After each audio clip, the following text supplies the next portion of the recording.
I've got to remember how to drive this thing. Australia has upheld its end of the bargain in multiple agreements we've made with the EU, including by Prime Minister Bob Hawke in 1985. We voluntarily restricted our sheep meat access to the point we have just 1/10 of the access that New Zealand enjoys. We opened our doors tariff and quota free, and we played by the rules. In return, we were promised increased access to the EU beef market, and in return, we were promised that subsidised product would not compete on our Asian markets. There has been little improved access, and in fact, we're threatened with losing a major part of our beef access, and the EU are rapidly expanding their reach in Asian markets, currently signing many FTAs in our region. And here we are again today, some 32 years later, bruised by a lot of cheap EU produce in our domestic market, and once again, bloodied in the crossfire of an EU-US trade war.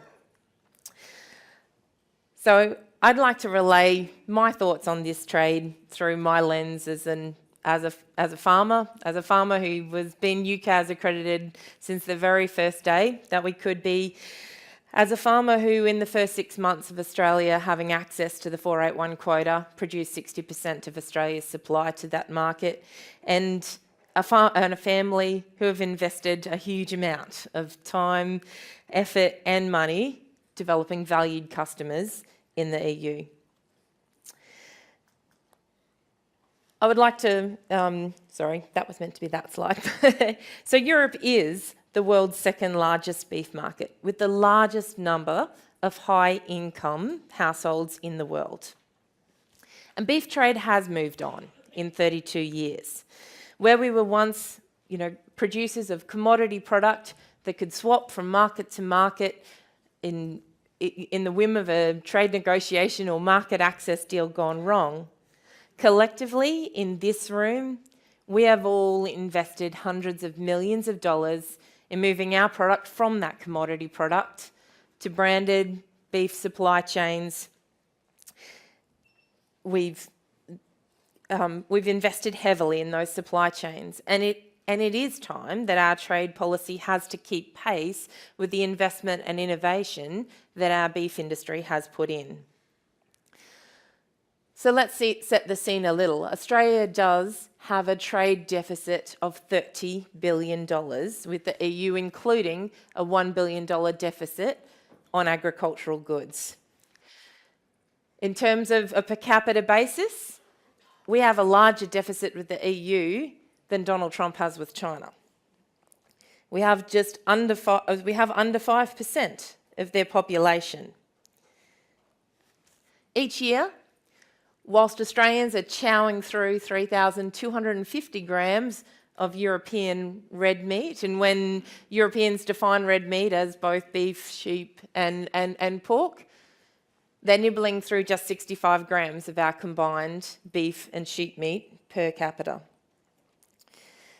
The average price of our beef in the EU, $13.34 a kilo. It attracts a premium as a quality product. The average price of EU pork coming into Australia has seen beef relegated to behind pork in terms of consumption. Europe is an agricultural powerhouse, producing over 32 million tonnes of red meat per annum. And the size of our domestic market, where they're currently supplying around 6.5% of our domestic red meat market. By comparison, we're supplying around 0.14% of their domestic market. And so when people talk about European producers being sensitive, count me in as sensitive too. So in 1973, the UK was a market with liberalised access, taking up to 170,000 tonnes of Australian beef. Overnight, our country-specific beef access was wiped out to 7,150 tonnes, and we've endured that imbalance for 45 years or so. So as we stand here with our 481 quota under threat, the likely allocations will render the balance uncommercial to supply. I've heard a lot of arguments as to why we should maybe let this happen. Oh, look, this was a quota that really belonged to the US, or if we don't agree, there's simply not going to be a 481 quota. They say we could agree to this and we'll get a really great deal on an FTA, or, let's stage it out. We won't be out of the market for that long. And so for me, with the amount of investment that our family have put into that market, I guess I'd like to put forward our responses. The memorandum of understanding between the US and the EU is really explicit. It says this quota will not be discriminatory on a country of origin basis. The EU and the USA, before our family went and invested those dollars, they gave us multiple assurances at the WTO that this quota would remain non-discriminatory on a country of origin basis. As for the removal altogether of the 481 quota, there is no doubt that this quota is not functioning terribly well at the moment. It is oversubscribed. It lasts for roughly 2 weeks each quarter. Does change need to occur? Yes. But the context is complex. Mercosur could likely be close to an FTA. We're in the very preliminary stages of negotiating an FTA. The US is obviously bringing a whole new dynamic to global trade negotiation protocols. Should a solution favour just one party? No. Phil Hogan, EU Agricultural Commissioner, made a promise that they would play by the rules. And giving one of our key competitors a free shot at substantial preferential treatment in the market for no matter how long, to me, looks like market suicide. An FTA for Australia is a once-in-a-lifetime opportunity. We need our government to be bold. We shouldn't muddy the water on such an important negotiation with some kind of trade-off on 481. An FTA that is bold and ambitious for agriculture will take time. There are competing interests from almost every industry in Australia. There is going to be staunch opposition from a group of farmers in the EU that have enjoyed incredible protection. There is 27 countries to agree to this. It takes time. And that is the reason that the 481 quota issue should remain completely separate to the FTA negotiations. In the middle of all of this, as Andrew highlighted, we potentially slice up the slice up with a Brexit. And obviously that slice is already the subject of joint WTO action. Just a couple of weeks ago, there was a comment from the Special Rapporteur of Free Trade Agreement negotiations saying that Australia had a good legal point about access to this quota, but not a good moral or political point. And that statement highlights just how challenging the negotiation of a fair and just FTA is going to be. Given Australia's strength as an ally, given our world-leading commitment to rules-based trading, given our environmental record, our animal welfare record, our food safety record, and most importantly, given the quality and the integrity of our product, there shouldn't be a lot of doubt around our political standing, or the political grounds upon which we stand. And our greatest moral obligation should be to the UCAS producers of Australia. Australia has the most onerous on-farm accreditation system of any supplier to the EU. Our UCAS essentially made our accredited herd a closed one. Australian producers met that challenge and incurred that cost. There are over 3,500 of those producers in Australia. The USA, just 14. Just 14 producers to benefit from a most likely 80% preferential allocation of this quota, gifted to them on a discriminatory basis, whilst our 3,500 are left out in the wilderness. The opportunity cost of lost trading opportunities that have been endured by those UCAS producers alone is incalculable. And to deny those farmers the opportunity to supply this market, with all respect, I feel is morally and politically bereft. The 481 quota has been huge for our small and medium exporters. This is quota that has forged incredible and loyal relationships between farmers and chefs a world away. This is quota that has encouraged branding and provenance. This is quota that has enabled Australia to underline its position as a producer of the world's greatest beef. This situation not only impacts our family farms, it's equally painful for our customers. And here's one of my friends and customers from the EU.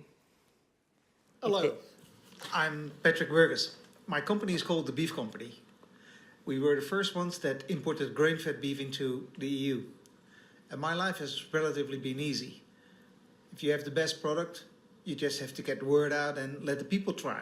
And that's easy for me because I do the beef from Josie and Angus. But all the Australian exporters, they deliver also a consistent product, and that makes life easy for importers, distributors, chefs, and gets appreciation from customers. Australia uses an import quota that the US claims is just for them. The EU is not interested in who gets what, and they will give it to the US. By doing that, they make it impossible for others to export to Europe. We have to defend our own position, and we are just tiny players in what is otherwise a commodity market. Patrick keeps going, but I'll cut him off short because he has a lot of interesting things to say, but I'm already going to run over time. But you know, his last statement in that whole video is, please help us. Politically, we were given a promise 32 years ago that we wouldn't be bloodied in a crossfire. And so, as producers, we are personally pleading, and we appreciate the opportunity to speak here today to say, you know, we really just hope that people can play by the rules here. Beyond the 481, it is beholden on us as current industry participants to get the long-term settings right. European beef and red meat is increasing its foothold in Asian markets. In the last 4 years, Ireland increased exports to the Philippines by 911% per annum. The growth in Hong Kong from the UK has been equivalent. Phil Hogan recently said that the new Japan-EU Economic Partnership Agreement will allow the EU to increase its beef exports to Japan substantially. 32 million tonnes of red meat production. Unless we are able to balance trade flows, we are losing ground. An FTA, and just a couple of points on technical, an FTA should include recognition of our industry systems and reduce our existing technical barriers like... You lost me? Is that overtime I've turned off? Like UCAS, like the antiquated quality descriptors. There are no doubts that veiled attempts to impose further technical barriers will be embedded in detailed negotiations.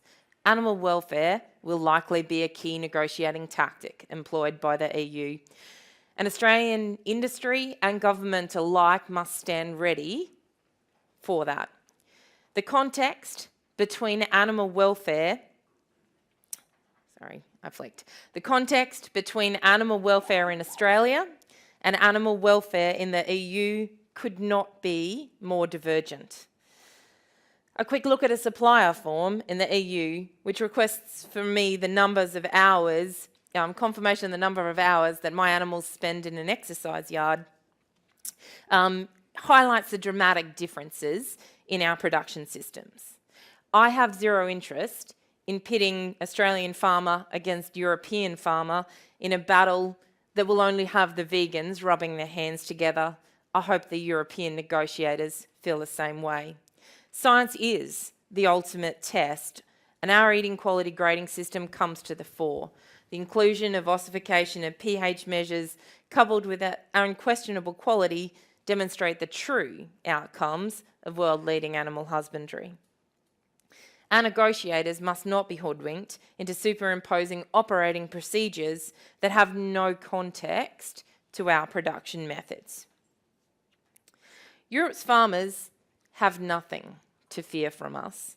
There is no mountain of cheap beef in Australia, nor will there ever be.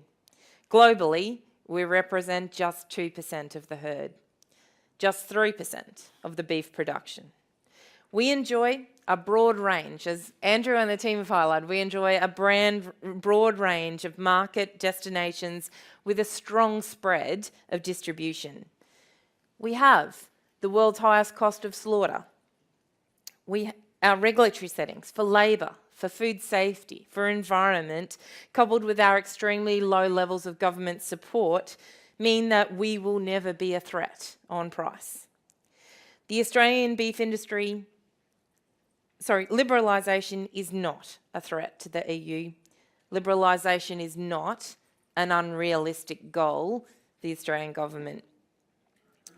And it is beholden on all of us in this room to ensure that the Australian government do not take their foot off the pedal in achieving that. Thank you for your time.